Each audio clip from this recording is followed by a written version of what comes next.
Hello and welcome to a special news bulletin from the Christian Institute. This week, Asher's Baking Company returned to court in a bid to overturn last year's ruling. County Court Judge Isabel Brownlee had ruled that the MacArthur family, who own and run Asher's, broke discrimination law when they declined to bake a cake with a pro-gay marriage campaign slogan. The Christian Institute is funding Asher's appeal.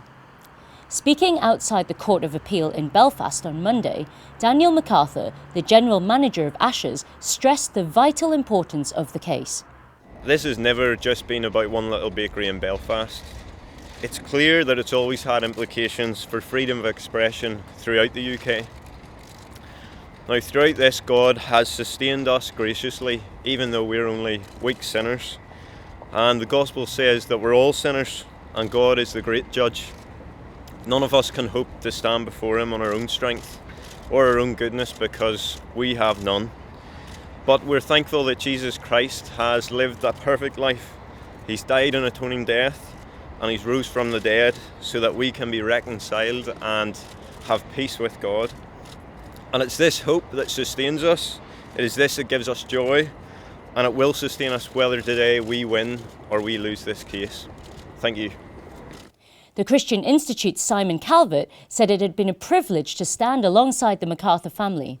Well, the MacArthur family have had to wait a long time to get this hearing today, but it's been a privilege for us at the Christian Institute to be able to stand with them because they're such patient and gracious people. But it's over to the lawyers now inside that court building. They are going to present the case. It's going to be an interesting few days. We're confident that we've got a robust case, and we just hope that the judges will take the same view. In court, Asher's lawyer, David Schofield QC, argued that the MacArthur family's actions did not amount to discrimination.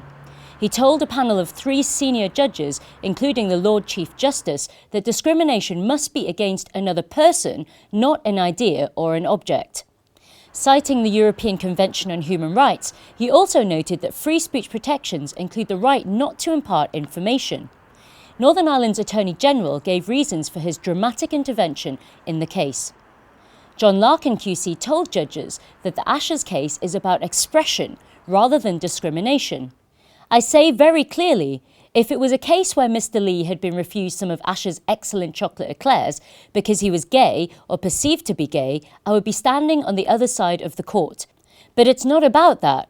It's about expression and whether it's lawful under Northern Ireland constitutional law for Asher's to be forced to articulate or express or say a political message which is at variance with their political views and in particular their religious views. Counsel for the Equality Commission was then grilled by the judges on specific aspects of the case. Judge Lord Weir pointed out that Mr. Lee had bought cakes from Asher's several times before without a problem. He also reiterated the view that the issue was the message on the cake, not the customer. However, the Equality Commission's QC claimed that simply disagreeing with support for same-sex marriage is itself sexual orientation discrimination.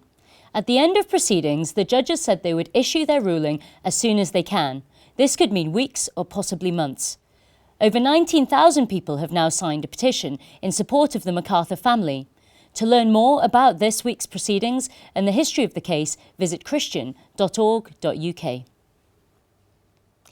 In other news, MPs have praised the work of Christian volunteers. Fiona Bruce led the debate in Parliament and cited prison visiting, work with the homeless and helping victims of human trafficking as examples, but she also sounded a warning over government plans to give Ofsted the power to investigate youth work. Ofsted inspectors will likely not be looking for illegal activities. They'll be looking for activities which fit into a vaguely defined list of sentiments, such as non-violent extremism, criticised only yesterday at the Joint Human Rights Committee of both houses, which I sit on, as being an impossibly vague definition. Further highlights of the debate are available on our website. Also in the news, a columnist whose daughter has Down syndrome says the world would not be a better place without people like her. Dominic Lawson made the comments as the government considers a new screening test for pregnant women. He asked whether there is a campaign to rid the world of people with Downs. But he added that it would still occur with exactly the same frequency among unborn children. It is just that they will not be allowed to emerge to join the rest of humanity.